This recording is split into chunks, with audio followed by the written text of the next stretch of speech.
Ngayong gabi nga ipupunta kami sa Boulevard kasi kakain kami doon ng lugaw. Binigyan nga kami ng pangkain ng aming magandang pinsang kaya naman agad na kaming pumunta sa Boulevard.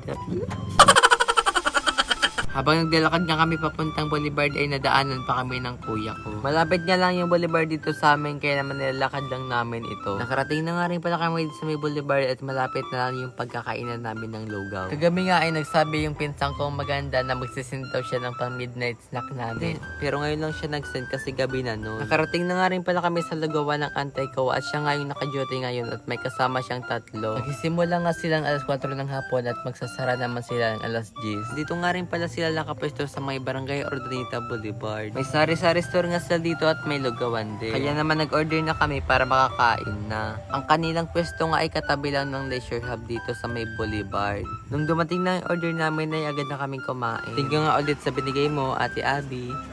Ay wala pa talaga tayo. Galing sa akin yan. Galing sa'yo.